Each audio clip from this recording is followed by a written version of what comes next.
बिस्मिल्लाहिर्रहमानिर्रहीम। अस्सलाम वालेकुम स्टूडेंट्स। कैसे हैं आप? ठीक हैं?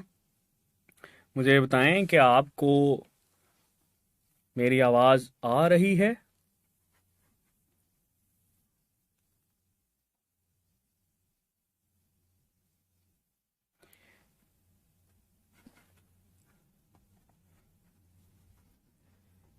जी, आवाज़ आ रही है भाई सबको?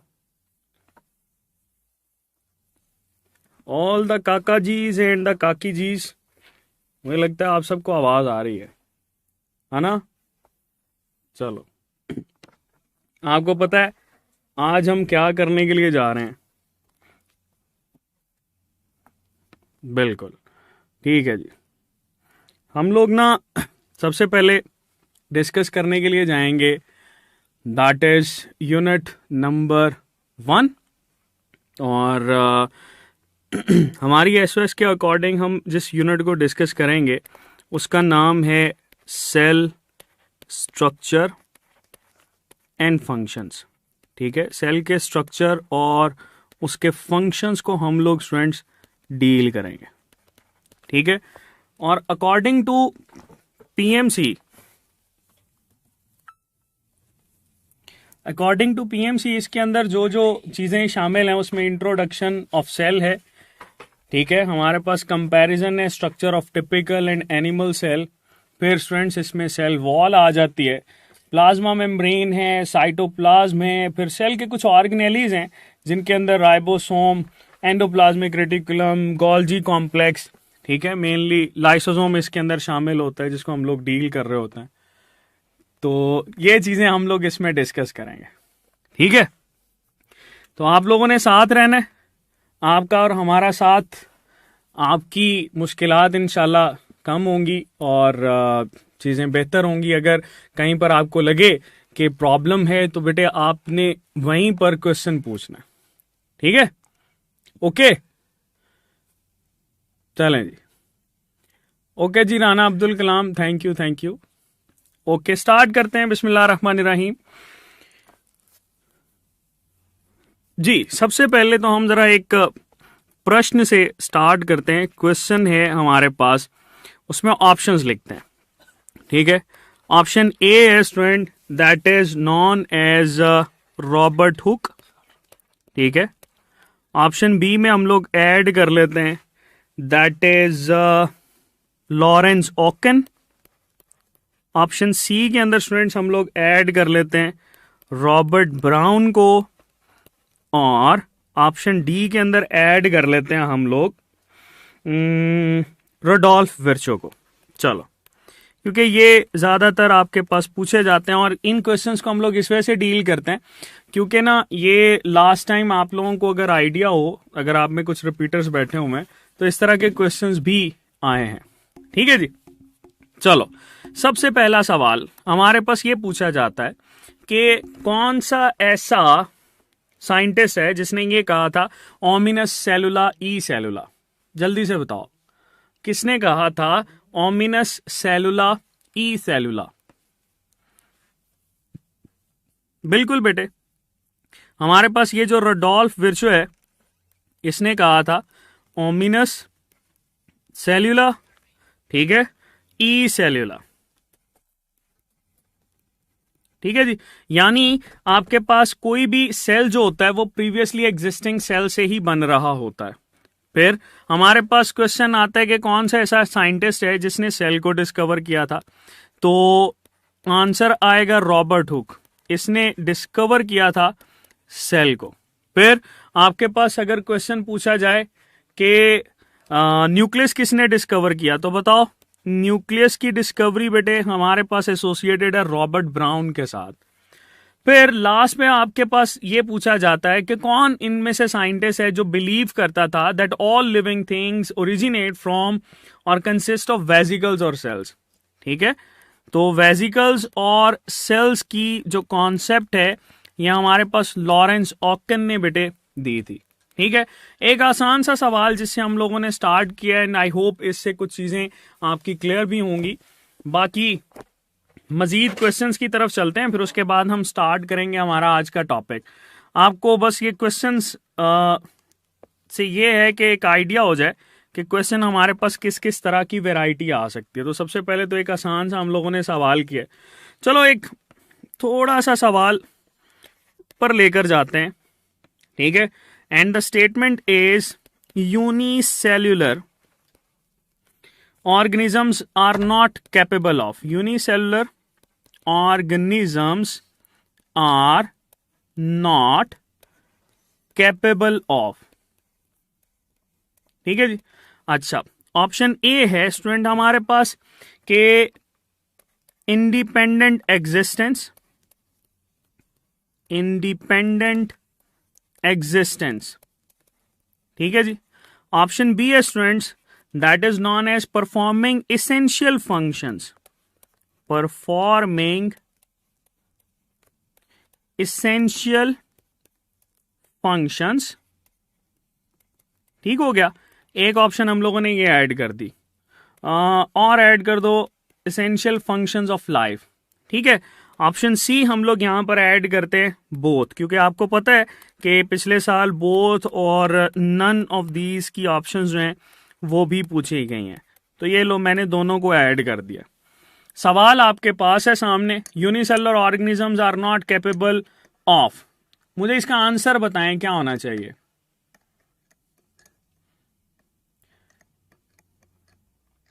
अच्छा जी, विशाल कह रही हैं बोथ। ठीक है जी, अच्छा बहुत सारे बच्चे बोथ कह रहे हैं, कुछ बच्चे नन ऑफ दीज कह रहे हैं। बेटे ये तो लाइफ के लिए बहुत सिंपल सी चीज है, हम लोगों ने पढ़ा था कि यूनिसेलुलर ऑर्गेनिज्म जो होते हैं, यहां पर देखो लिखा हुआ है नॉट कैपेबल। ये बात मैं पहले भी कर चुका हूं, बार बार करता हूं और हर दफा करूंगा कि बायोलॉजी के अंदर बेटे स्टेटमेंट रीडिंग बड़ी इंपॉर्टेंट है। आपको बायोलॉजी आती है लेकिन स्टेटमेंट रीडिंग की वजह से आप थोड़ा सा मार खा जाते हैं। इसने पूछा है are not capable of, independent existence के लिए कैपेबल होते हैं, बहुत सारे यूनिसेलुलर ऑर्गेनिजम्स हैं। फिर ये इसेंशियल फंक्शंस ऑफ लाइफ भी परफॉर्म करते हैं। ठीक है, तो अगर तो नॉट ना होता तो फिर आंसर आना था बोथ, लेकिन नॉट लिखा हुआ है तो हमारे पास आंसर आएगा नन ऑफ दीज। ठीक है, तो ये बेटे हमारे पास कुछ चीजें हैं जो कि इसके साथ ऐड की जाती हैं। ओके, बात समझ में आई। चलो एक और सवाल पूछते हैं कि हमारे पास टिपिकल टाइप्स ऑफ सेल्स कितने होते हैं। मैं आपके पास सवाल ये पूछ रहा हूं, टिपिकल टाइप्स ऑफ सेल्स कितनी होती हैं, टिपिकल टाइप्स ऑफ सेल्स। ठीक है, अच्छा पहले ऑप्शन कर देते हैं हम लोग 1, फिर ऑप्शन कर देते हैं 2, फिर ऑप्शन कर देते हैं 3, फिर ऑप्शन कर देते हैं 4।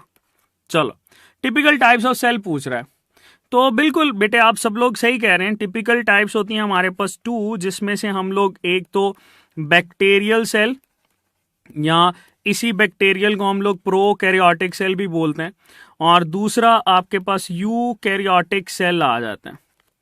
ये टिपिकल टाइप्स हैं इनकी। ठीक है, अच्छा चलो हम सवाल को चेंज करते हैं, वो इसी सवाल के अंदर ऐड कर देता है typical types of cells in male, human male के अंदर टिपिकल टाइप्स ऑफ सेल्स। ये देखो यही टर्म मैंने ऐड कर दी है। अब मुझे इस सवाल का जवाब बताओ क्या होना चाहिए, बताओ ह्यूमन मेल के अंदर टिपिकल टाइप्स ऑफ सेल्स कितने हो सकते हैं। अच्छा अभी भी आप लोग सारे 2 ही बता रहे हैं। अच्छा कौन कौन कह रहा है कि हमारे पास ये 1 भी हो सकती है। बेटे याद रखना typical types of cells male के अंदर ना 2 होते हैं। कौन कौन से, एक हमारे पास आ जाते हैं सोमैटिक सेल्स, ठीक है, सोमेटिक सेल्स, या हम लोग इनको डिप्लॉयड सेल भी रेफर कर रहे होते हैं। और दूसरा हमारे पास सेक्स सेल्स आ जाते हैं, इनको हम लोग हेप्लॉइड सेल भी लेबल करते हैं। ठीक है जी। तो बेटे ये आपके पास ना दो कैटेगरीज होती हैं, चाहे वो सिंपल ये पूछे टिपिकल टाइप्स ऑफ सेल कितने होते हैं, और अगर वो पूछे कि आपके पास भाई मेल के अंदर कितने होते हैं, अगर फीमेल भी पूछता तो तभी भी आपके पास आंसर यही आना था। ओके चलो बेटे चलें स्टार्ट करते हैं हम लोग, जरा ऑर्गेनेलीज की तरफ भी चलते हैं कि हम लोगों ने डिस्कस क्या करना है। ओके तो टॉपिक स्टूडेंट्स, टॉपिक का नाम है हमारे पास जिसको हम सबसे पहले डिस्कस करेंगे, दैट इज प्लाज्मा मेम्ब्रेन। ठीक है जी, ये हमारे पास प्लाज्मा मेम्ब्रेन का टॉपिक है, बड़ा इंपॉर्टेंट है। अगर आप लोग पास में देखो तो इस पास पेपर्स के अंदर इसमें से ना अच्छे खासे क्वेश्चन पूछे जाते हैं। तो प्लाज्मा मेम्ब्रेन है हमारे पास। ठीक है जी, तो प्लाज्मा मेम्ब्रेन को डिस्कस करते हैं। मुझे ये बताओ कि प्लाज्मा मेम्ब्रेन स्ट्रक्चर है या ऑर्गेनेली है? लिख के बताना है मुझे जल्दी से, क्या प्लाज्मा मेम्ब्रेन स्ट्रक्चर है या ये ऑर्गेनेली है? बताओ, क्या ये स्ट्रक्चर होता है या ऑर्गेनेली होता है?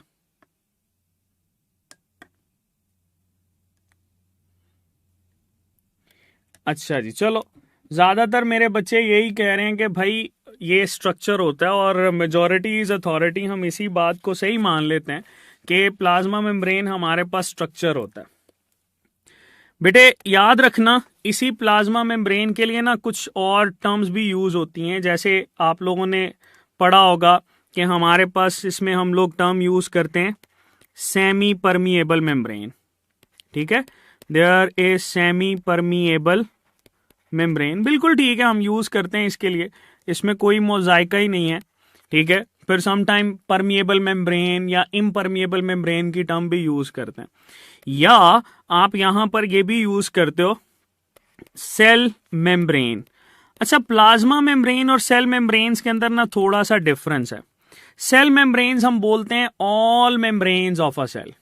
ठीक है, all membranes of a cell, ये बात याद रखिएगा, all membranes of a cell, ये स्टूडेंट हमारे पास टर्म लेबल की जाती है एज सेल मेम्ब्रेन। लेकिन स्पेसिफिकली प्लाज्मा मेम्ब्रेन जो होती है ये आउटर मोस्ट मेम्ब्रेन होती है, that is outermost membrane, जो कि साइटोप्लाज्म के बाहर मौजूद होती है। इसी प्लाज्मा मेम्ब्रेन के लिए बेटे हम लोग कुछ और टर्म्स भी यूज करते हैं, जैसे आप लोगों ने पढ़ा होगा that this plasma membrane is also known as plasma Lima.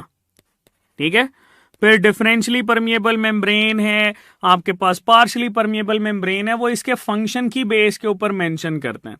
बेटे इसमें जो लीमा की टर्म है ना, दैट मींस मेम्ब्रेन। ठीक है, और आपके ये सिलेबस के अंदर ये लीमा दो जगह पे मेंशन करता है, एक वो मेंशन करता है न्यूरॉन के साथ, दैट इज न्यूरो लीमा, यानी न्यूरॉन की मेम्ब्रेन।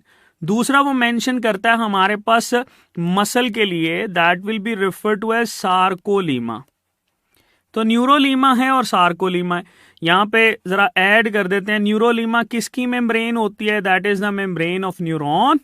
सार्कोलीमा किसकी मेम्ब्रेन होती है, that is the membrane of muscle cell. ठीक है, तो ये इस वजह से लिखे हैं ताकि आपको आइडिया रहे कि इसमें ये मेम्ब्रेन की टर्म जो है लीमा की स्पेसिफिक टर्म हम लोग यूज कर रहे होते हैं। ठीक है जी। अच्छा, चाहे प्रोकैरियोटिक सेल हो या यूकैरियोटिक सेल हो बेटे, उन तमाम सेल्स के अंदर आपको जो है ना ये मेम्ब्रेन्स नजर आती हैं, जिसको हम लोग प्लाज्मा मेम्ब्रेन का नाम दे रहे होते हैं। अच्छा, इससे पहले कि हम इसके फंक्शन को डिस्कस करें, हम इसकी ना कॉम्पोजिशन को ले लेते हैं, और कॉम्पोजिशन में से बेटे क्वेश्चन आता है, तो उसको क्वेश्चन की फॉर्म में ही डिस्कस करेंगे। तो सपोज हम लोग कॉम्पोजिशन को डील कर रहे हैं, आपके पास ऑप्शन ए आ जाती है बेटे, that is refer to as proteins. ठीक है, ऑप्शन बी आ जाती है हमारे पास, that is refer to as carbohydrates. Option C आ जाती है बेटे, दैट इज लिपिड्स, और ऑप्शन डी आ जाती है, दैट इज न्यूक्लिक एसिड्स। ठीक है जी, तो ये हमारे पास कुछ 4 ऑप्शंस हम लोगों ने बना ली। अब बेटे ये बताओ, सवाल अब सुनो ना इससे कि सवाल क्या क्या बन सकता है। तो पहला सवाल हमारे पास ये बनता है कि which one of the following biological membrane can never be the part of plasma membrane. बताओ, सवाल ये है which one of the following can never be the part of plasma membrane. बिल्कुल बेटे, हमारे पास ये जो न्यूक्लिक एसिड होते हैं ना, they can never be the part of plasma membrane, can never be the part of plasma membrane. ये plasma membrane का कभी भी हिस्सा नहीं हो सकते। ठीक है, अच्छा चलो, अगर आपसे ये पूछा जाए which one of the following is most abundant biological molecule in membrane regarding molecular weight. चलो, मॉलिक्यूलर वेट मैंने ऐड कर दिया। मॉलिक्यूलर वेट के लिहाज से इनमें से कौन सा ऐसा है जो कि सबसे ज्यादा होगा? हाँ जी, बिल्कुल बेटे, अगर प्रोटीन्स की बात करें ना तो मॉलिक्यूलर वेट के लिहाज से सबसे ज्यादा होते हैं। मॉलिक्यूलर वेट के लिहाज से ये सबसे ज्यादा होते हैं और इनकी परसेंटेज तकरीबन 60 से लेकर 80% तक होती है। डन। अच्छा, अगर वो ये पूछे कि एरिया के लिहाज से सबसे ज्यादा कौन से होते हैं तो फिर लिपिड्स आएंगे। ठीक है, ये एरिया के लिहाज से सबसे ज्यादा होते हैं। लेकिन मॉलिक्यूलर वेट के लिहाज से अगर हम लोग बात करें तो मॉलिक्यूलर वेट के लिहाज से इनकी परसेंटेज जो होती है बेटे, that is about 20 to 40%। Done. अच्छा चलो, अब अगर आपसे ये पूछा जाए कि कौन सा ऐसा कंपोनेंट है जो कि प्लाज्मा मेम्ब्रेन के अंदर कभी भी प्योर फॉर्म में नहीं हो सकता, तो कार्बोहाइड्रेट्स एक तो बेटे ये बहुत ज्यादा रेयर होते हैं। ठीक है, दूसरा they can never be in pure form, मतलब आपके पास प्योर कार्बोहाइड्रेट नहीं पाया जाएगा, ये हमेशा किसी ना किसी दूसरे मॉलिक्यूल के साथ अटैच्ड ही रहेगा, यानी कॉन्जुगेटेड फॉर्म में हमें नजर आएगा। ठीक है जी, क्लियर? देखो जरा, ओके जी, प्रोटीन्स, कार्बोहाइड्रेट्स, लिपिड्स और न्यूक्लिक एसिड्स ये हम लोग डील करते हैं। हमारे पास एक और सवाल आता है और उसको हम लोग ना प्रोटीन्स के साथ डिस्कस करेंगे। चलो, पहले हम लोग यहाँ पे ना प्रोटीन्स को डिस्कस कर लेते हैं कि प्रोटीन्स कैसे कैसे मौजूद हो सकती हैं। प्रोटीन्स बेटे हमारे पास हमने पढ़ा कि 60 से 80% तक होती हैं, that is the most abundant. ठीक है, रिगार्डिंग मॉलिक्यूलर वेट। और ये प्रोटीन्स जो है ये डिफरेंट कैटेगरीज के अंदर नजर आएंगी, यानी आपके पास कुछ प्रोटीन्स ऐसी होती हैं बेटे जिनको हम लोग लेबल कर रहे होते हैं इंट्रिंसिक प्रोटीन्स। इंट्रिंसिक प्रोटीन्स कुछ ऐसी होती हैं जिसको हम लोग एक्सट्रिंसिक प्रोटीन लेबल करते हैं। तो इंट्रिंसिक और एक्सट्रिंसिक दो आ गई। ठीक है, हमारे पास बेटे ये जो इंट्रिंसिक प्रोटीन्स होती हैं, इन्हीं प्रोटीन्स को हम लोग इंटेग्रल प्रोटीन्स भी लेबल करते हैं। They are also labelled as integral proteins. ये जो एक्सट्रिंसिक प्रोटीन्स होती हैं इनको हम लोग पेरिफेरल प्रोटीन्स भी लेबल कर रहे होते हैं। ओके, अच्छा, पहले तो हम जरा इसका स्ट्रक्चर देख लेते हैं कि ये प्रोटीन्स किस किस तरह से आपको यहां पर नजर आएंगी। चलो, हम क्या करते हैं, यहां पे एक स्ट्रक्चर बनाते हैं साइड पे। सपोज ये हमारे पास स्टूडेंट्स आगे फॉस्फोलिपिड्स। ठीक है, दीज आर फॉस्फोलिपिड्स। अब फॉस्फोलिपिड्स के साथ यहां पर हमारे पास मेम्ब्रेन आ जाती है, सॉरी प्रोटीन्स आ जाती हैं। एक ये प्रोटीन है, फिर हम लोग और फॉस्फोलिपिड्स बना लेते हैं। ठीक है, ज्यादा बारिश होता है तो ज्यादा पानी आता है, सुना होगा आपने। आजकल वैसे कराची में बहुत ज्यादा बारिश हो रही है। आप में से कराची में से कौन कौन है, बताएं जरा। जब तक हम ये स्ट्रक्चर बना रहे हैं यही बता दो कि कराची में से कौन कौन है।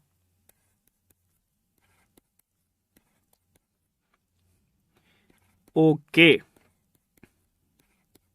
चलें एक और बस बना लेते हैं हम यहाँ पर प्रोटीन, और इसको वाइंड अप करते हैं। ठीक है, चलो ये हमारे पास प्रोटीन्स आ गई, and suppose this is a phospholipid structure, sorry fluid mosaic model.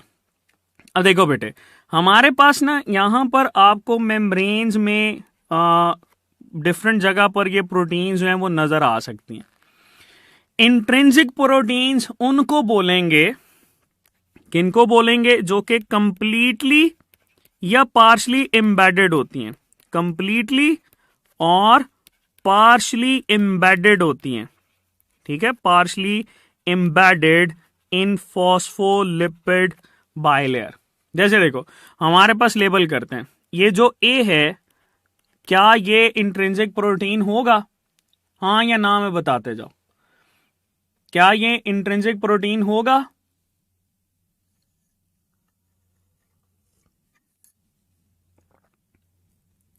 बिल्कुल बेटे, ये हमारे पास इंट्रिंसिक होगा। यही अगर हम लोग इस बी की बात करें तो ये भी इंट्रिंसिक होगा। ठीक है, ये सी की बात करें ये भी इंट्रिंसिक होगा, डी की बात करते हैं ये भी इंट्रिंसिक होगा। तो इसमें से सी और डी जो है ये पार्शली एम्बेडेड हैं, ए और बी कंप्लीटली एम्बेडेड हैं।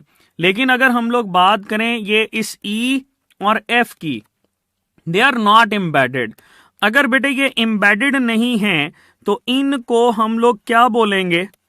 Extrinsic proteins. तो ऐसी प्रोटीन्स जो कि आपके पास एम्बेडेड नहीं होती, फॉस्फोलिपिड की सरफेस पे अटैच होती हैं, उनको हम लोग लेबल कर रहे होते हैं एक्सट्रिंसिक प्रोटीन्स।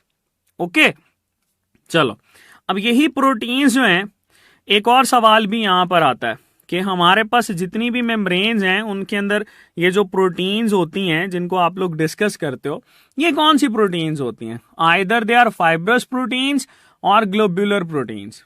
बताओ बेटे क्या आंसर होना चाहिए इसका? ये जितनी भी प्रोटीन्स हम यहां पर डिस्कस करते हैं ना, ये सारी की सारी ग्लोब्यूलर प्रोटीन्स होती हैं। They are globular proteins. और अगर ग्लोब्यूलर प्रोटीन्स है तो इनमें स्ट्रक्चर कौन सा होगा बेटे? They must have tertiary structure in it. तो ये बात याद रखिएगा, हमारे पास प्लाज्मा मेम्ब्रेन में ये ग्लोब्यूलर प्रोटीन्स और इनमें जो स्ट्रक्चर होता है that will be referred to as tertiary structure. Okay, तो ये हम लोग प्रोटीन्स को डिस्कस करते हैं। इसमें intrinsic, extrinsic proteins, completely embedded है या पार्शली एम्बेडेड होता है। ये प्रोटीन्स हमारे पास डिफरेंट फंक्शंस भी परफॉर्म करती हैं। जैसे आप देखो ये प्रोटीन्स जो हैं बेटे, they can act as a channel. हम यहां पर इनको डिस्कस कर रहे होते हैं कि ये हमारे पास एज अ चैनल एक्ट कर सकती हैं। बिल्कुल ठीक है। फिर ये हमारे पास एज अ गेट्स भी एक्ट कर रही होती हैं। बिल्कुल ठीक है। फिर ये हमारे पास एज अ पंप भी एक्ट कर रही होती हैं। बिल्कुल ठीक है। फिर ये हमारे पास एज अ एंजाइम भी एक्ट कर रही होती हैं। ठीक है, बिल्कुल ठीक है। अच्छा, फिर हम यहां पर पोर्स को भी डिस्कस कर सकते हैं, क्योंकि बहुत सारी प्रोटीन्स जो हैं वो पोर्स बनाने के लिए भी रिस्पॉन्सिबल है। ओके, चलो मुझे ये बताओ कि कोई ऐसी एग्जांपल जो कि आपने पढ़ी हो कि एज अ एंजाइम एक्ट करते हैं मेम्ब्रेन के अंदर। कोई ऐसी मेम्ब्रेन बताओ जिसमें आपने कोई एंजाइम पढ़ा हो।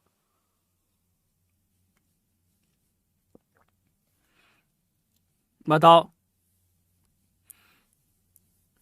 बेटे। फाइब्रस, रवीना बेटे, आपको फाइब्रस जो है यहां पर याद रखने की जरूरत नहीं है। दे आर क्वाइट रेयर और आपके पीएमसी सिलेबस के अंदर वो शामिल नहीं है। ठीक है, ओके। तो हम लोग बेटे यहां पर डिस्कस करते हैं कि एंजाइम के तौर पर कौन एक्ट करता है। तो आपने दो चीजें यहां पर याद रखनी है। एक तो आपकी बुक से ही एसोसिएटेड है, दैट इज एटीपी सिंथेस या एटीपी सिंथेटेज बोलते हैं।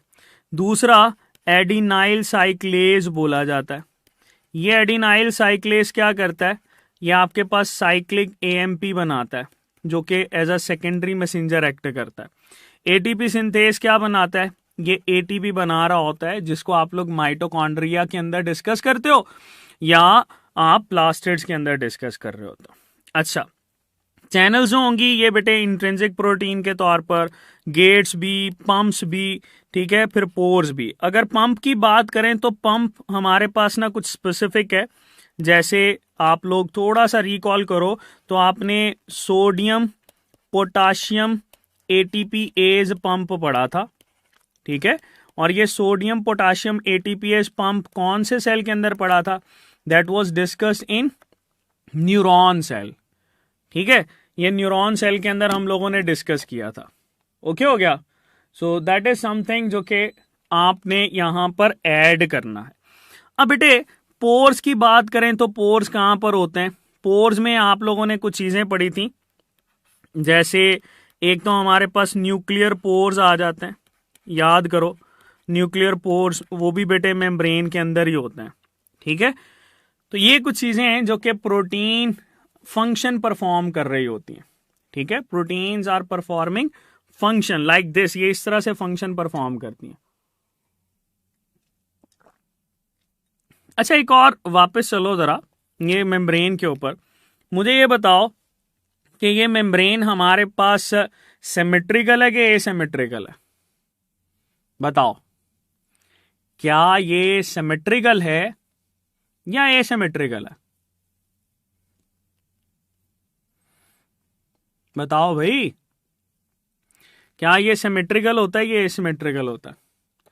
अच्छा, बिल्कुल, आप सब लोगों को ये तो पता है कि ये एसिमेट्रिकल होता है, लेकिन बेटे इसके एसिमेट्रिकल होने की वजह क्या है? ये देखो, आपको अगर यहां पर ई प्रोटीन नजर आ रही है तो इसके ही ऑपोजिट यहां पर कोई प्रोटीन नजर नहीं आती। That is why they are refer to as asymmetrical, ठीक है।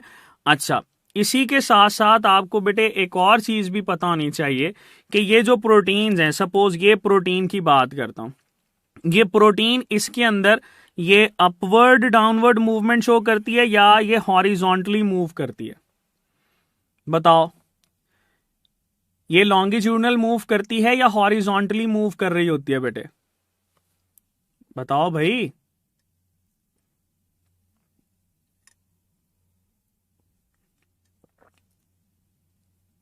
बिल्कुल बेटे, ये याद रखना कि ये प्रोटीन जो है ये हमेशा इस साइड पे मूव करती है, तो इस वजह से हम इसको हॉरिजॉन्टल मूवमेंट भी बोलते हैं कि मेम्ब्रेन्स के अंदर ये जो प्रोटीन्स होते हैं ये हॉरिजेंटली मूवमेंट शो करते हैं, परपेंडिकुलर मूव नहीं कर रहे होते बेटा, ठीक है। तो ये आप लोगों ने यही वजह है कि आपने समटाइम ये डिस्कस किया होगा कि they are just like icebergs, जो कि सी ऑफ फॉस्फोलिपिड्स के अंदर जो है वो फैले हुए होते हैं, ठीक है जी। चलो, पहला हम लोगों ने इसका कंपोनेंट डिस्कस किया। दूसरा कंपोनेंट देखते हैं। दूसरा हमारे पास जो कंपोनेंट है बेटे दैट इज लिपिड्स, और ये जो लिपिड्स होते हैं इनकी परसेंटेज आप लोगों ने पढ़ा 20 से 40% तक होते हैं, ठीक है। That is regarding molecular weight. लेकिन अगर नंबर्स की बात करें तो सबसे ज्यादा लिपिड्स ही होते हैं, इसी वजह से हम ये कहते हैं कि सी ऑफ लिपिड्स मौजूद होता है। बेटे ये जो हमारे पास लिपिड्स हैं, ये जितने भी लिपिड्स हैं ये सारे के सारे एम्फीपैथिक हमें नजर आते हैं। They are amphipathic. एम्फी का मतलब क्या होता है? हाफ, ठीक है। और पैथिक ये आपके पास पोलैरिटी के साथ एसोसिएट करता है। यानी ये सारे के सारे लिपिड जो आप यहां पर डिस्कस करोगे वो हमारे पास दो तरह की नेचर शो करते हैं।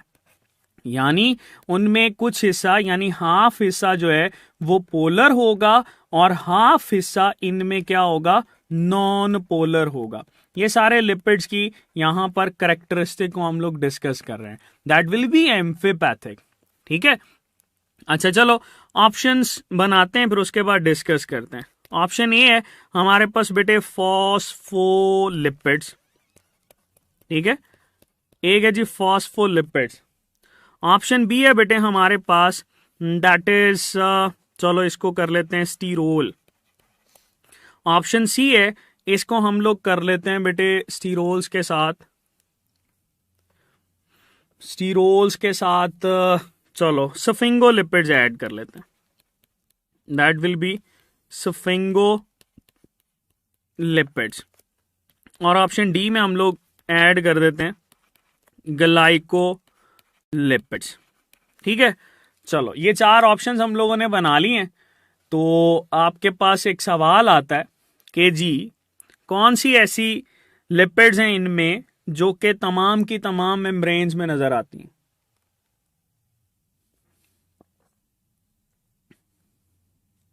बेटे चैनल और कैरियर प्रोटीन्स जो होती हैं ये इंट्रिंसिक प्रोटीन्स होती हैं, दे आर एम्बेडेड।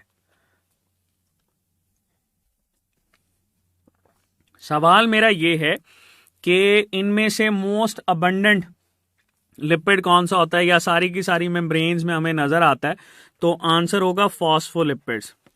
ठीक है, that is present in all membranes. Almost सारी की सारी जो मेम्ब्रेन्स हमें नजर आती है ना बेटे, उन तमाम मेम्ब्रेन्स के अंदर आपको फॉस्फोलिपिड्स नजर आते हैं। फिर अगर स्फिंगोलिपिड्स की बात करें तो स्फिंगोलिपिड्स के साथ क्वेश्चन आता है कि ये न्यूरॉन की मेम्ब्रेन के अंदर पाई जाती हैं, यानी दे आर प्रेजेंट, लेकिन ये किस में प्रेजेंट होती हैं? They are present in neurolemma, neuron की मेम्ब्रेन जो होती है उसके अंदर पाई जाती हैं। फिर हमारे पास ये सवाल आता है कि कौन सी ऐसी आपको लिपिड यहां पर नजर आती है जो कि बेटे जस्ट आउटसाइड नजर आती है। सो ये आउटर फेस ऑफ मेम्ब्रेन पे नजर आएगी, आउटर फेस ऑफ मेम्ब्रेन पे बेटे ये मौजूद होती है। ठीक है, स्टीरोल के बारे में आप लोगों ने याद रखना है कि स्टीरोल जो होता है that is present between phospholipids, ये फॉस्फोलिपिड्स के दरमियान में नजर आता है। चलो जरा ऊपर चलते हैं वापस इस मेम्ब्रेन की तरफ। अगर हम यहां पे फॉस्फोलिपिड को बनाना चाहते हैं तो फॉस्फोलिपिड जो है ना that would be just like this. ठीक है, ये देखो, ये आपके पास बेटे इस मेम्ब्रेन के फॉस्फोलिपिड्स के दरमियान में आपको नजर आएगा। ठीक है, in between, that is quite clear कि ये जो कोलेस्टेरोल या स्टीरोल होता है ये हमारे पास मौजूद होगा किस में बेटे? That in between phospholipids. Clear? Am I clear? चलो एक सवाल पूछते हैं जो कि अक्सर हमारे पास पूछा जाता है। वापस इसकी तरफ आते हैं। Fluidity of membrane is dependent upon, किसके ऊपर बेटे डिपेंड कर रही होती है? इन चारों में से फ्लूइडिटी किसके ऊपर डिपेंड करती है? और अगर मैं यहां पर एक ई ऑप्शन भी दे देता हूं, ऑल ऑफ दीज। ठीक है, तो मुझे ये बताओ फ्लूइडिटी इनमें से किसके ऊपर डिपेंड कर रही होती है?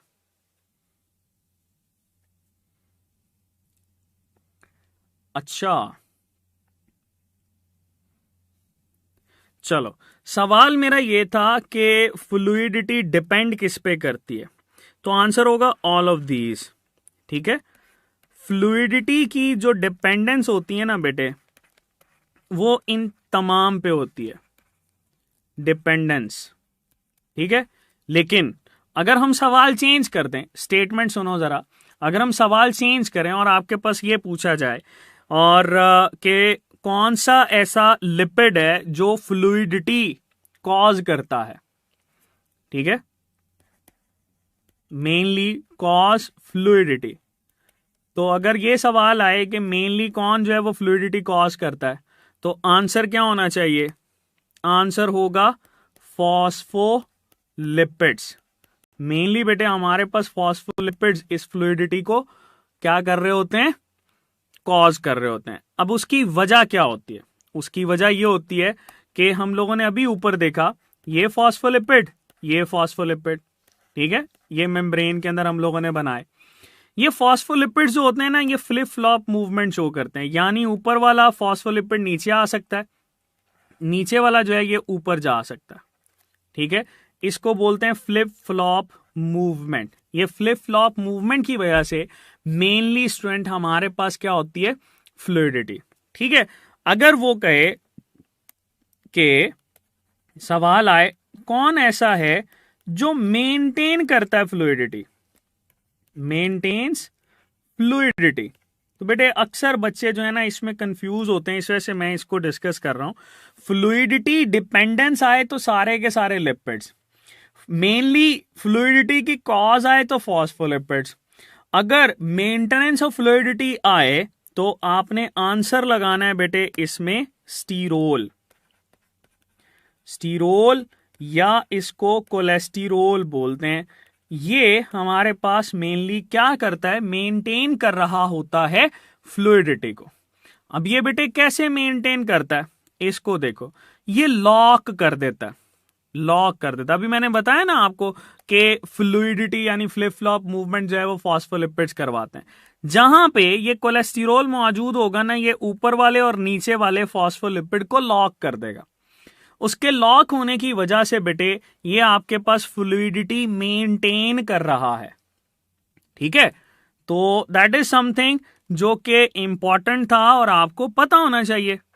चलो आगे चलते हैं। इसी फॉस्फोलिपिड में से ना सवाल आता है, तो फॉस्फोलिपिड्स आपके पास क्या होते हैं उनको देख लेते हैं।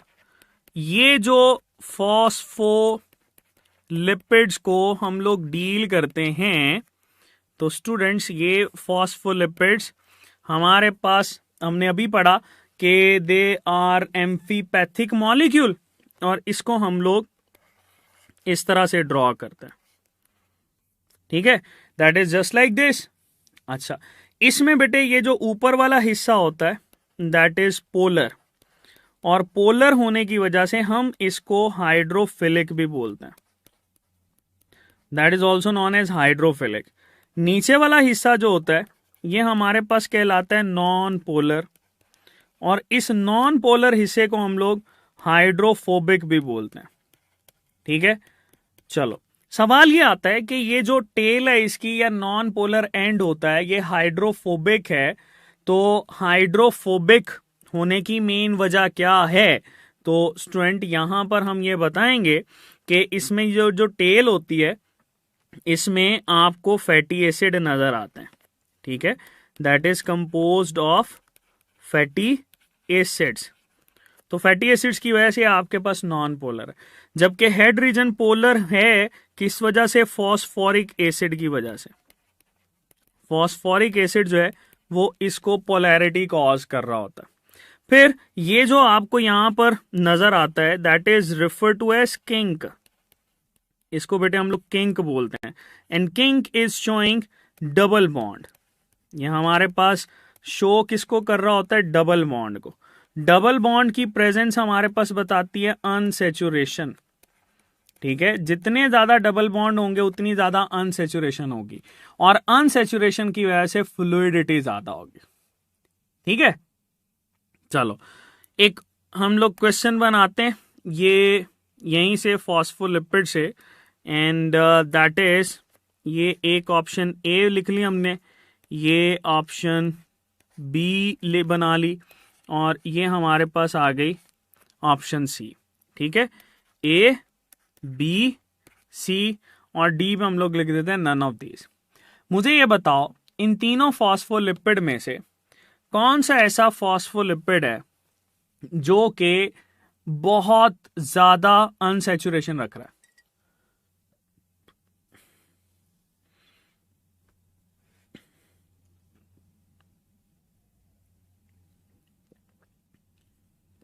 बताओ, बहुत ज्यादा अनसैचुरेशन रख रहा है।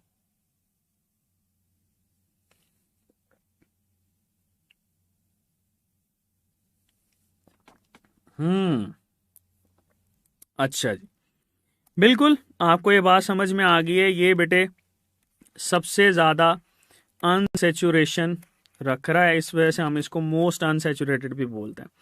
ये मोस्ट सैचुरेटेड है, ठीक है, मोस्ट सैचुरेटेड है, और ये सेमी सैचुरेटेड या सेमी अनसैचुरेटेड भी बोलते हैं। मतलब हाफ हिस्सा इसका सैचुरेटेड है और हाफ हिस्सा इसका जो है वो अनसैचुरेटेड होता है।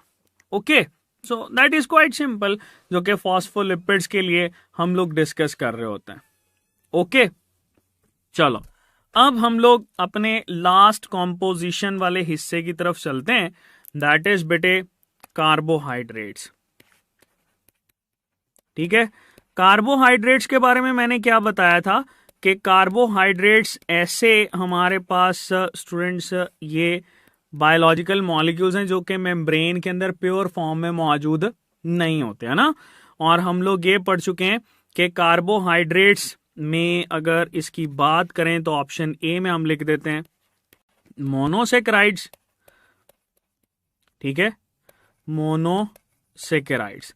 ऑप्शन बी में लिखते हैं डायसेकेराइड्स, बल्कि ओलिगोसेकेराइड कर लो, दैट इज ओलिगोसेकेराइड्स।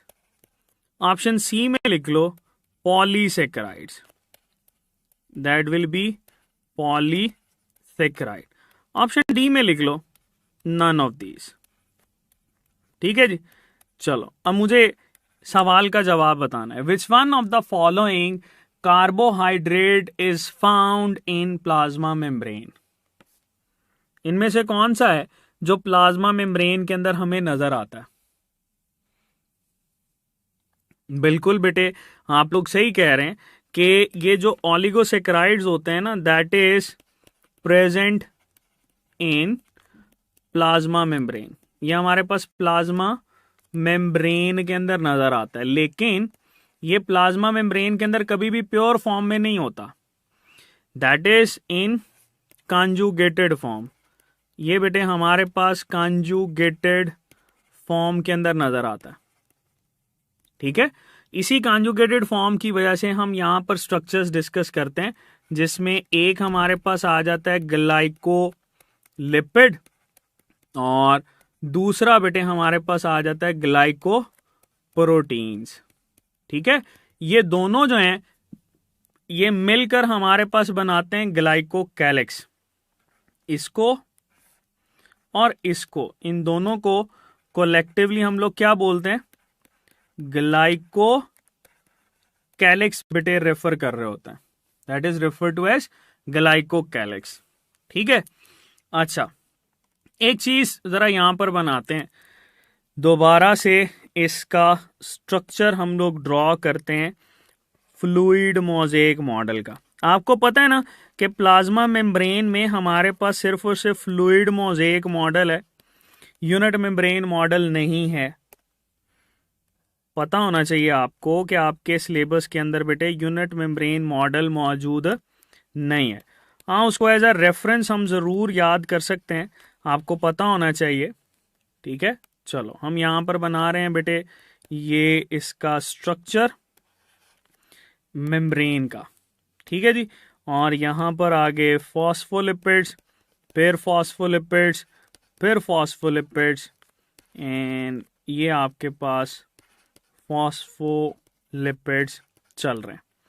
इससे आगे हम यहाँ पे एक स्ट्रक्चर बना देते हैं, सपोज दैट इज अ पोर। यहाँ हमारे पास पोर बन गया, अगेन यहाँ पर और फॉस्फोलिपिड्स हम लोगों ने शो कर दिए। अब वो ये पूछता है कि ये हमारे पास एक साइट है ए, ये साइट है बी। ठीक है, मुझे ये बताओ इनमें से कौन सा हिस्सा है, इनमें से कौन सा हिस्सा है जो कि एक्स्ट्रा सेलुलर मैट्रिक्स के साथ कांटेक्ट में? बताओ इनमें से कौन सा ऐसा हिस्सा है जो कि एक्स्ट्रा सेलुलर मैट्रिक्स के साथ फेस कर रहा है, ए के बी? अच्छा, सारे कह रहे हैं ए। बेटे हम तो यहां पर बता ही नहीं सकते कि ये आपके पास एक्स्ट्रा सेलुलर है या इंट्रा सेलुलर है। ठीक है, तो ना ए आंसर होगा ना बी होगा। हाँ, अगर वो आपके पास ये इस तरह से स्ट्रक्चर बना दे, that is refer to as cytoskeleton, इसको हम लोग साइटोस्केलेटन रेफर करते हैं। ठीक है, तो फिर ये जो बी होगा that will B show cytoplasm, ये हमारे पास साइटोप्लाज्म को शो करेगा। और ये जो ए होगा ये एक्स्ट्रा सेलुलर। अच्छा, इसमें एक्स्ट्रा सेलुलर होने की एक और वजह भी हो सकती है। सपोज ये हमारे पास प्रोटीन है, तो यहां पर ये जो कार्बोहाइड्रेट होते हैं ना, they are just like this, ठीक है, ये हमारे पास आ गया and they are just like this. Outer surface पे हमेशा ये आउटर सरफेस पे कार्बोहाइड्रेट्स होंगे, दे आर कार्ब्स। ठीक है, इसी वजह से हम इन कार्ब्स की वजह से इसको ग्लाइकोकैलिक्स बोलते हैं, क्योंकि ये आउटर लेयर बना रहा होता है। तो ए फिर हमारे पास क्या होगा, एक्स्ट्रा सेलुलर मैट्रिक्स या एक्स्ट्रा सेलुलर फ्लूइड।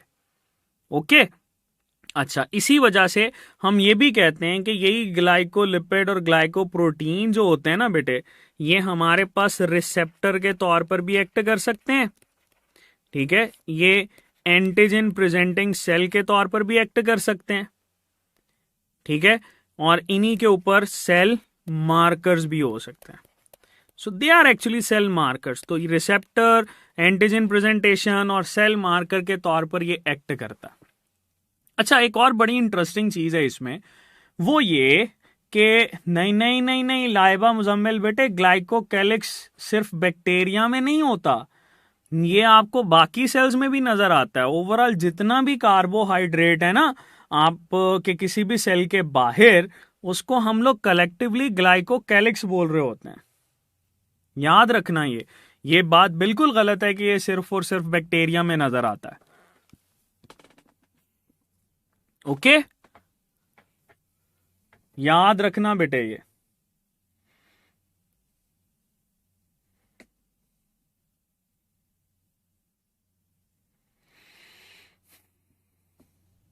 बात समझ में आई? चलो, ये बेटे हम लोग इसको डील करते हैं। दोबारा से सुनो, ग्लाइकोकैलिक्स जो होता है, ये हमारे पास आउटर मोस्ट लेयर जो के ग्लाइकोलिपिड और ग्लाइको प्रोटीन्स। नहीं नहीं बेटे, रिया बेटे, ये आपके पास कैप्सूल और स्लाइम। अब ये देखो, कैप्सूल और स्लाइम जो होते हैं ये सेल के बाहर वाले हिस्से होते हैं ना। ठीक है, तो उनको कैलिक्स, कैलिक्स की टर्म बेसिकली ना प्लांटी के अंदर यूज की जाती है, जिसका मतलब होता है बेटे कि ये आउटर मोस्ट लेयर है। जैसे फर्ज कर लो हम यहां पर एक आरबीसी बनाते हैं, सपोज ये हमारे पास है आरबीसी। ठीक है, इस आरबीसी की सरफेस के ऊपर मुझे यहां पर ये नजर आते हैं ग्लाइकोप्रोटीन्स, ठीक है, या ग्लाइकोलिपिड्स। तो ये जो सारा का सारा कलेक्टिवली ये जो स्ट्रक्चर है, ये क्या कहलाएगा, इसी को ही हम लोग बोलेंगे ग्लाइकोकैलिक्स। ठीक है, ये कलेक्टिवली सारा स्ट्रक्चर ग्लाइकोकैलिक्स है। आपको पता है इसकी वजह से, ग्लाइकोकैलिक्स की वजह से फ्लेक्सिबिलिटी बढ़ जाती है। किसी भी मेम्ब्रेन की फ्लेक्सिबिलिटी इंक्रीज हो जाती है अगर उसके अंदर कार्बोहाइड्रेट्स या ग्लाइकोलिपिड्स की कंसेंट्रेशन ज्यादा कर दो। ठीक है, यही वजह होती है कि आरबीसी जो होता है वो ब्लड वेसल के अंदर से स्क्वीज कर जाता है। सपोज ये हमारे पास आरबीसी, ये कैपिलरी है, तो इस कैपिलरी के अंदर बेटे आरबीसी जो है वो स्क्वीज कर जाता है। तो इसकी स्क्वीजिंग एबिलिटी जो है ये किसने बनाई, that squeezing ability was because of this glycocalyx. ठीक है, ये बात आप लोगों ने याद रखनी है कि फ्लेक्सिबिलिटी ऑफ सेल हमारे पास कौन कॉज कर रहा होता है, that was caused by glycocalyx.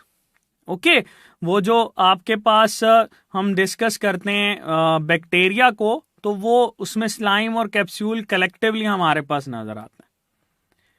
Okay जी, ये बेटे हमारे पास इसमें इसका स्ट्रक्चर हम लोग मेंशन करते हैं। कुछ सवाल इसी फ्लूइड मोज़ेक मॉडल से पूछते हैं। एक और सवाल बनाते हैं। हमारे पास वो यहां से ये कंपोनेंट्स बनाता है। पहला कंपोनेंट ये, ठीक है, दूसरा कंपोनेंट ये, तीसरा कंपोनेंट ये बना लेता है। इसको लेबल करता है ए, बी और सी। वो आपसे पूछता है कि बताओ इनमें से कौन सा ऐसा हिस्सा है जो हाइड्रोफोबिक है। बताओ, शाबाश। ए, बी और सी में से कौन सा ऐसा हिस्सा है जो हमारे पास हाइड्रोफोबिक है? बिल्कुल बेटे, बिल्कुल सही कह रहे हैं आप। ये जो ए है ये चूंकि पोलर पार्ट होता है तो हाइड्रोफिलिक होगा। सी भी हमारे पास पोलर पार्ट होता है, हाइड्रोफिलिक होगा। बी जो होता है यह हमारे पास नॉन पोलर होता है, और नॉन पोलर होने की वजह से हम इसको हाइड्रोफोबिक बोलते हैं। ठीक है। अच्छा, अब एक और चीज आपसे पूछी जाती है, ये देखो जैसे हम लोगों ने इसको साइटोप्लाज्म बनाया था ना, साइटोप्लाज्म में फॉस्फोलिपिड अपने किस एंड से, ये कौन सा एंड है, that is polar and, polar and से फेस करता है। और एक्स्ट्रा सेलुलर मैट्रिक्स में भी ये पोलर एंड से फेस कर रहा होता है। ठीक है। दरमियान में आपको जो है वो नॉन पोलर हिस्सा नजर आता है। अच्छा जी, एक सवाल है, can plasma membrane proteins act as receptors and antigens? बिल्कुल कर सकते हैं। ठीक है, बिल्कुल कर सकते हैं, लेकिन मोस्टली वो आपके पास ग्लाइकोलिपिड और ग्लाइकोप्रोटीन की फॉर्म में होते हैं। जैसे आप आरबीसी की सरफेस पे अगर एंटीजन ए और एंटीजन बी या एंटीजन ए बी की बात करते हो ना, वो आपके पास बेटे फ्यूकोज एक शुगर होती है, वो अटैच करवाती है। ओके, तो ये हमारे पास कॉम्पोजिशन है, इसको हम लोग यहां पर वाइंड अप करते हैं। इससे आगे चलते हैं, फिर लास्ट पे आपके क्वेश्चंस डिस्कस करेंगे। चलो, प्लाज्मा मेम्ब्रेन हम लोग बनाते हैं जी, हमारे पास suppose that is plasma membrane. ठीक है, चलो ये हम लोगों ने बना लिया एक सेल। इसके ये जो प्लाज्मा मेम्ब्रेन है ये आपको नजर आ रही है, और इसके सेंटर में हम लोग बना लेते हैं दैट इज न्यूक्लियस।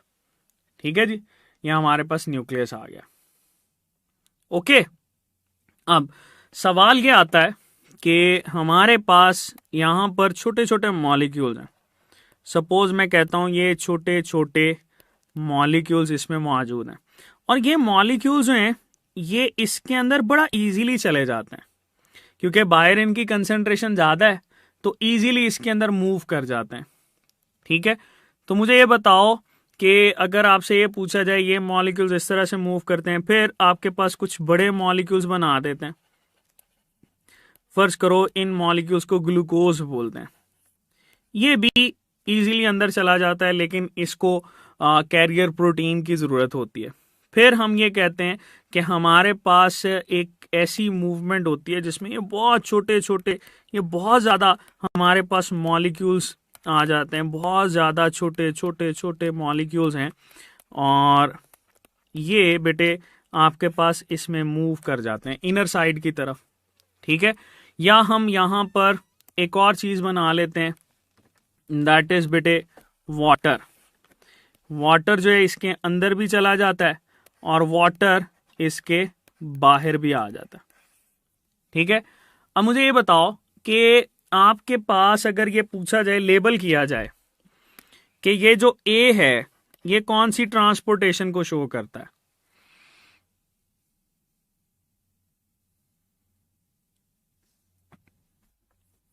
बेटे ए जो है ये हमारे पास डिफ्यूजन को शो करता है, और इसके अंदर हायर कंसंट्रेशन से लोअर कंसंट्रेशन की तरफ मूव करते हैं। इसमें अगर आपके पास ये मॉलिक्यूल्स को मेंशन किया जाए तो ऑक्सीजन हो सकती है, कार्बन डाइऑक्साइड हो सकती है, या लिपिड सॉल्युबल चीजें हो सकती हैं। ठीक है, तो ये आपके पास हायर कंसंट्रेशन से लोअर कंसंट्रेशन की तरफ जाता है, इस वजह से हम इसको डिफ्यूजन रेफर कर रहे होते हैं। फिर अगर हम इस बी की बात करें तो बी में बेटे हम लोगों ने कहा था दैट इज ग्लूकोज, और ग्लूकोज हमेशा फैसिलिटेटेड डिफ्यूजन शो करती है, that will always show facilitated diffusion. इसको किसी कैरियर की जरूरत होती है, तो हर वो चीज जिसमें कैरियर प्रोटीन शामिल हो वो बेटे आपके पास फैसिलिटेटेड डिफ्यूजन कहलाती है, that will be refer to as facilitated diffusion. ठीक है, अच्छा नीचे वाली बात करें तो यहां पर बेटे ये बल्क पैसिव ट्रांसपोर्टेशन को शो करता है, that is showing bulk passive transportation. अब सवाल यह आता है कि ये बल्क पैसिव ट्रांसपोर्टेशन होती क्या है? बेटे बहुत आसान सा है, ये बल्क पैसिव ट्रांसपोर्टेशन जो है ये हमारे पास फिल्ट्रेशन को बोलते हैं। ठीक है, फिल्ट्रेशन आप लोगों ने नेफ्रॉन के अंदर डिस्कस किया था तो जब भी बल्क पैसिव ट्रांसपोर्टेशन आए तो आंसर होना चाहिए फिल्ट्रेशन। ठीक है, फिर वाटर की बात करते हैं। वाटर हमेशा ऑस्मोसिस शो करता है। ठीक है, अगर ये सेल के अंदर जा रहा है तो इसको एंडोस्मोसिस, अगर ये सेल से बाहर आता है तो इसको एक्सोस्मोसिस। और बेटे यही ऑस्मोसिस की एक और टाइप भी आप लोगों ने डिस्कस की थी, that is refer to as chemiosmosis. याद करो, ये कैमी ऑस्मोसिस आपने किसके अंदर पढ़ी थी? That chemo osmosis term was used in mitochondria and that was also used in plastids, जिसके अंदर हम लोग प्रोटॉन और इलेक्ट्रॉन की ट्रांसपोर्टेशन को डिस्कस करते हैं। ठीक है बेटे, वो बताएगा जैसे ग्लूकोज है ना, वो मेंशन कर देगा कि ग्लूकोज मूव कर रहा है। अच्छा, अब फर्ज करो हमारे पास ये सेल जो है, ये एक यहां पे पार्टिकल पड़ा हुआ है that is moving toward this, और सेल क्या करता है, इसको अपटेक करना चाहता है। तो आपको पता है कि ये जैसे ही इस मेम्ब्रेन के साथ फ्यूज होगा, सपोज ये मेम्ब्रेन के साथ फ्यूज होगा, तो इसके अराउंड ये मेम्ब्रेन क्या होगी, इन्वेजिनेट होना शुरू हो जाएगी। ठीक है, and there will be a time कि ये मेम्ब्रेन जो है वो आपके पास इस तरह से इन्वेजिनेट होती होती there will be a structure which will be refer to as this, और इसको हम लोग बोलते हैं फूड वैक्यूल। ठीक है, ये स्ट्रक्चर हमारे पास क्या कहलाता है? Food vacuole. अब ये फूड वैक्यूल बना कैसे बना? यहां पर बेटे आप इस सारे प्रोसेस को, ये जिस तरह से ये सेल के अंदर गया, इस सारे प्रोसेस को आप लोग रेफर करते हो एज एंडोसाइटोसिस। ठीक है, इस एंडोसाइटोसिस के अंदर अगर ये सॉलिड चीज को इनगल्फ करता, then it will be refer to as phagocytosis. और अगर ये लिक्विड चीज को इनगल्फ करता, then it will be refer to as pinocytosis. ठीक है, पीने से पीनो, एक पीनो का पत्ती भी होती है लेकिन उसको हम डिस्कस नहीं करेंगे, that is cell drinking as well. और फेगोसाइटोसिस जो है ये सेल की ईटिंग प्रोसेस भी कहलाती है। ओके, अच्छा, एक सवाल मुझे बताओ कि ये जो एंडोसाइटोसिस होती है, इसके दौरान प्लाज्मा मेम्ब्रेन का साइज छोटा होता है या बड़ा हो जाता है? बताओ, क्या इसमें प्लाज्मा मेम्ब्रेन का साइज छोटा होता है एंडोसाइटोसिस के दौरान के बड़ा हो जाता है? हाँ, बिल्कुल स्मॉल हो जाता है ना। देखो ये फूड वैक्यूल के अराउंड ये जो मेम्ब्रेन है, ये मेम्ब्रेन प्लाज्मा मेम्ब्रेन से ही तो निकली है, इसी वजह से हम इसको बोलते हैं कि आपके पास प्लाज्मा मेम्ब्रेन का साइज छोटा हो जाता है। चलो, अगर हम इसके ऑपोजिट मूवमेंट शो करते हैं कि ये आपके पास फूड वैक्यूल जो है that is moving toward this, and there is a time कि ये आपके पास आके इस मेम्ब्रेन के साथ फ्यूज हो जाता है, and that would be just like this. ठीक है, और इसने चीजों को बाहर निकाल दिया। इस प्रोसेस को हम लोग क्या बोलेंगे, जिसमें ये देखो ये फूड वैक्यूल जो है या इसकी वेस्ट मटेरियल सेल से बाहर आती है, that will be referred to as exocytosis. ठीक है, इसको बेटे हम लोग एक्सोसाइटोसिस बोलते हैं। इस एक्सोसाइटोसिस की जगह पे एक टर्म यूज की जाती है इमियोसाइटोसिस, वो भी सही है। या बेटे हम इसको सेल वॉमिटिंग भी बोलते हैं, वो भी सही है।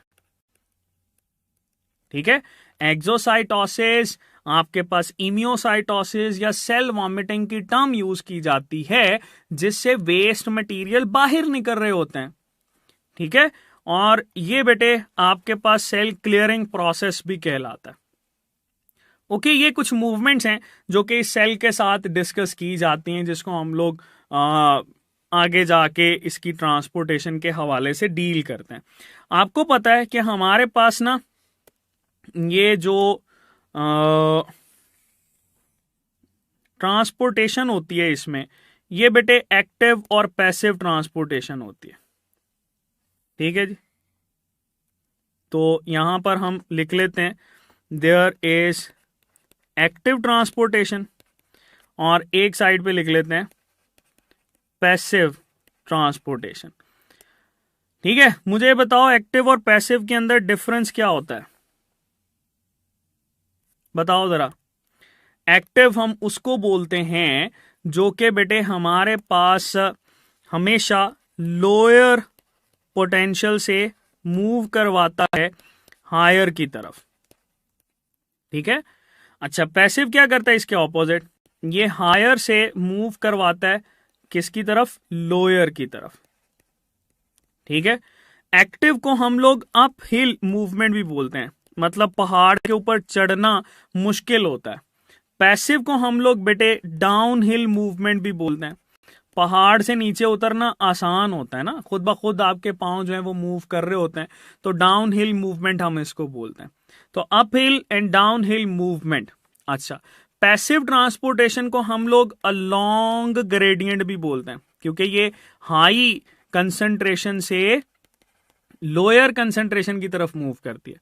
जबकि एक्टिव को बेटे हम लोग अगेंस्ट ग्रेडियंट भी बोलते हैं, अगेंस्ट द ग्रेडियंट। ठीक है, क्लियर। तो ये बेटे आप लोगों ने इसमें याद रखना। फिर सबसे इंपॉर्टेंट ये कि जो एक्टिव ट्रांसपोर्टेशन होती है ना, इसके अंदर एटीपी यूटिलाइजेशन होती है। ठीक है, यहां पर आपको एटीपी यूटिलाइजेशन नजर आएगी, जबकि पैसिव के अंदर नो एटीपी यूटिलाइजेशन, यहां पर आपको एटीपी यूटिलाइजेशन नजर नहीं आएगी, नको एटीपी यूटिलाइजेशन ओवर हेयर। ठीक है जी, अच्छा फिर हम लोग डिस्कस करते हैं कि यहां पर आपके पास बेटे कौन कौन सी मूवमेंट्स आ सकती हैं। तो बहुत आसान सा है, you must have an idea कि जो भी पंपिंग मूवमेंट होगी, हमेशा पंपिंग मूवमेंट आपके पास एक्टिव होगी, pumping movement will be active transportation. जहां पर भी आपके पास बेटे एंडोसाइटोसिस हो, एंडोसाइटोसिस ये एक्टिव है, जहां पर भी एक्सोसाइटोसिस हो, ये भी बेटे हमारे पास क्या है, एक्टिव। ठीक है, अच्छा पैसिव के अंदर मल्टीपल चीजें, जैसे आपके पास डिफ्यूजन पढ़ा आपने, ठीक है, ये पैसिव है। फैसिलिटेटेड डिफ्यूजन, ये भी बेटे हमारे पास क्या है, पैसिव है। फिर आपके पास ऑस्मोसिस, ये भी क्या है बेटे, पैसिव है। फिर फिल्ट्रेशन, फिल्ट्रेशन भी क्या है, पैसिव है। और फिल्ट्रेशन याद करो आपने नेफ्रॉन के अंदर पढ़ा था। ठीक है, बिल्कुल बेटे, एंडोसाइटोसिस के अंदर एनर्जी यूज होती है मलिक इरफान बेटे, इसी वजह से हम उसको एक्टिव ट्रांसपोर्टेशन के अंदर रख रहे होते हैं। ठीक है, सो ये बेटे हम लोग कुछ इसमें कंपैरिजन करते हैं इसके एंडोसाइटोसिस का और एक्सोसाइटोसिस का। ओके, चलो अब जरा लास्ट पे कुछ और चीजें डिस्कस करते हैं इस प्लाज्मा मेम्ब्रेन की, कि प्लाज्मा मेम्ब्रेन के फंक्शंस क्या क्या हो सकते हैं, बताओ जरा। What can be the functions of plasma membrane, बताओ। याद रखना प्लाज्मा मेम्ब्रेन जो है ना, ये कंट्रोल सेंटर होता है। ठीक है, लेकिन ये कौन सा कंट्रोल सेंटर होता है, that is homeostatic control centre of cell, homeostatic control centre of cell. अगर होम्योस्टेसिस नहीं आता तो आपके पास सिंपल कंट्रोल सेंटर, तो हम न्यूक्लियस को भी बोल सकते हैं। ठीक है, powerhouse centre of cell वो माइटोकॉन्ड्रिया आएगा, तो होम्योस्टेटिक सेंटर आए तो वो आपके पास प्लाज्मा मेम्ब्रेन। फिर यही आपके पास बेटे ये जो प्लाज्मा मेम्ब्रेन होती है, ये एंडोसाइटोसिस और एक्सोसाइटोसिस, यानी किस चीज ने सेल के अंदर जाना है और किसको इसने सेल से बाहर निकालना है, उसको भी कंट्रोल करेगी। हम ये भी कह सकते हैं कि यही प्लाज्मा मेम्ब्रेन सिक्रीशन को भी कंट्रोल कर सकती है। ठीक है, किस वेजिकल को सेल से बाहर निकालना है। फिर यही प्लाज्मा मेम्ब्रेन एक्सक्रीशन को भी कंट्रोल कर सकती है।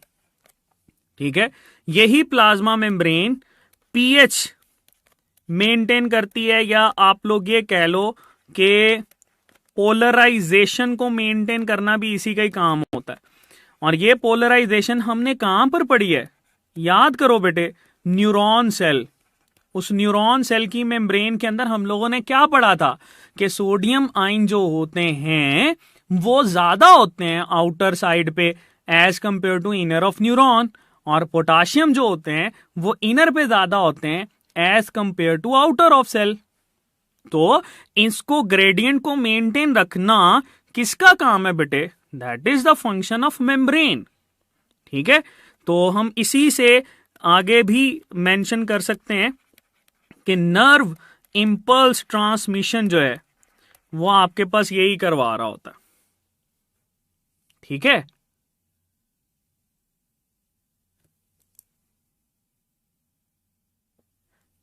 ये बेटे आपके पास आ जाता है। अच्छा, सिक्रीशन और एक्सक्रीशन में क्या डिफरेंस है, बहुत इजी सा है।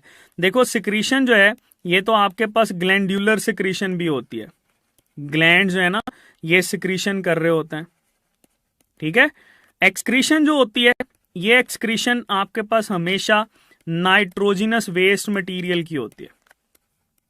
नाइट्रोजिनस वेस्ट मटेरियल्स की बेटे हमारे पास ये एक्सक्रीशन होती है। ठीक है,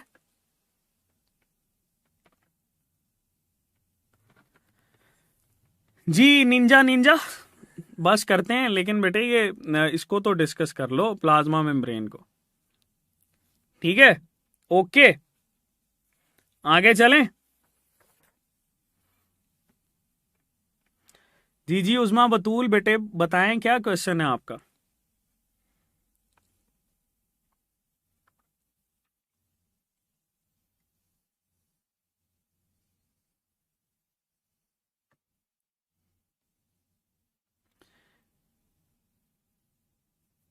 अच्छा जी, चलो आज हम लोग ये प्लाज्मा मेम्ब्रेन को ही डिस्कस करते हैं, बाकी हम इंशाल्लाह नेक्स्ट लेक्चर में देखेंगे। जल्दी से क्विकली हम इसको रिवाइज करते हैं, ओवरव्यू लेते हैं, फिर उसके बाद हम इसको आपके क्वेश्चंस को लेंगे। ठीक है, ओके। तो पहले तो हमने ये क्वेश्चंस डिस्कस किए थे 2-3, फिर प्लाज्मा मेम्ब्रेन स्टार्ट की, जिसमें इसको प्लाज्मा लीमा हम लोग बोल रहे होते हैं, that can be neurolemma and that can be sarcolemma as well. फिर आपके पास बेटे कॉम्पोजिशन को डिस्कस किया, जो कि मेनली 3 मेन चीजें होती हैं, प्रोटीन्स, कार्बोहाइड्रेट्स और लिपिड्स। कार्बोहाइड्रेट्स मेन नहीं है, बहुत ज्यादा कम होते हैं, लेकिन ये तीनों इसका हिस्सा जरूर हो सकते हैं। ठीक है जी, फिर प्रोटीन्स में इंट्रिंसिक एक्सट्रिंसिक प्रोटीन को डिस्कस किया। इंट्रिंसिक को इंटीग्रल प्रोटीन्स भी बोलते हैं।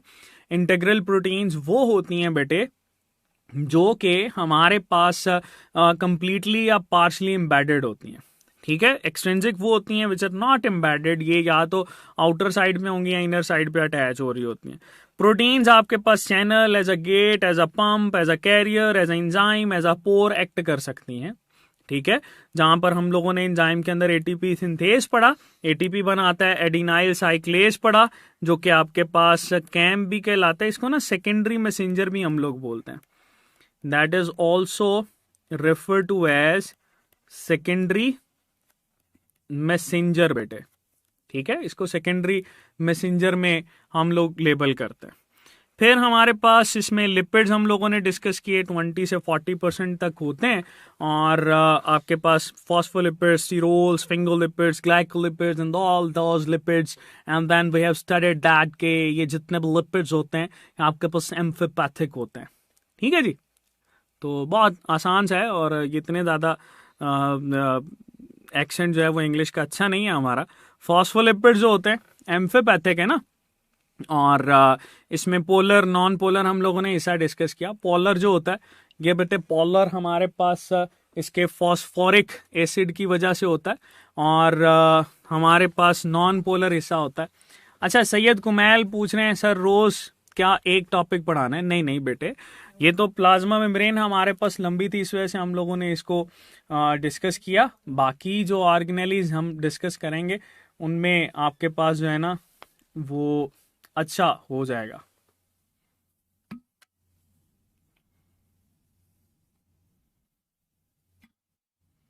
ठीक है। अच्छा, फिर हम लोगों ने इससे क्वेश्चन डिस्कस किया था, कार्बोहाइड्रेट्स डील किए, इसमें फ्लूइड मोज़ेक मॉडल को डिस्कस किया, and then we have discuss transportation and इसमें एक्टिव और पैसिव ट्रांसपोर्टेशन, फिर आपके पास फंक्शंस आ जाते हैं, and that is it. Okay, so is there any question? तो आप बेटे इससे रिलेटेड पूछ सकते हैं।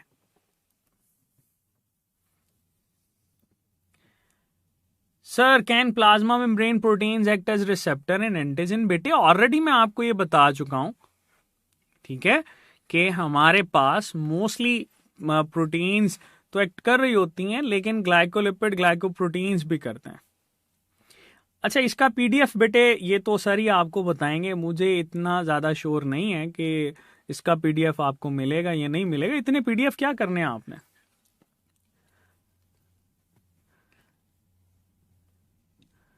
अच्छा जी, सैयद कुमैल, नहीं बेटे, हमने कोशिश करनी है कि हम इसको जो है ना ऑलमोस्ट 4 या 5 लेक्चर्स के अंदर ये यूनिट 1 वाइंड अप करेंगे। हाँ, अगर कोई टॉपिक कोई यूनिट जो है वो हमारे पास थोड़ा सा कॉम्प्लिकेटेड है तो हम डेफिनेटली उसको टाइम ज़्यादा देंगे ना। कोलेस्टेरोल इंक्रीज और decrease fluidity, cholesterol maintains the fluidity. ठीक है, ये बात मैंने मेंशन किया है, ये मेंटेन कर सकता है। इज इट पॉसिबल कि मॉर्निंग में टाइम हो जाए? कितनी मॉर्निंग में, कितनी सुबह आप चाहते हैं? बहुत सुबह। पम्प प्रोटीन कैरियर ही होते हैं जी, बिल्कुल बेटे, सही कह रहे हैं आप। सर काइंडली गाइड करें बेटे, किसके बारे में गाइड करना है बताओ मुझे।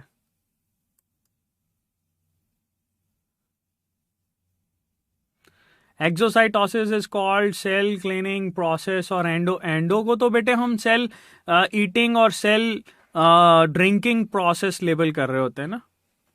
माइलिनेटेड ग्लाइकोलिपिड्स इन नेचर हैं, फिर ग्लाइकोप्रोटीन। बेटे जो माइलिन शीट होती है उसमें स्फेंगोलिपिड्स होते हैं, ठीक है। कैरियर मीडिएटेड ट्रांसपोर्ट, अच्छा आपने फिलहाल ये याद रखना है कि कैरियर होंगे या गेट्स होंगे या चैनल्स होंगे। वैसे तो ये वोल्टेज गेटेड हो सकते हैं, नॉन वोल्टेज गेटेड हो सकते हैं, but in your point of view you should remember this के आपके पास पंप के अलावा बाकी सारे जो है ना ये पैसिव ट्रांसपोर्टेशन करवाते हैं। ठीक है जी, okay, wish you very best of luck. कल हम ज्यादा पढ़ेंगे, आज पहला लेक्चर था, इस वजह से जरा आपकी जो बॉडी है वो यूज टू नहीं ना हुई, तो इस वजह से आपको लग रहा है। बाकी हम ज्यादा पढ़ेंगे और इसको इंशाल्लाह हम यूनिट को वाइंड अप करके फिर इसमें से क्वेश्चन भी डिस्कस करेंगे। ओके जी students, wish you very best of luck. अल्लाह हाफिज।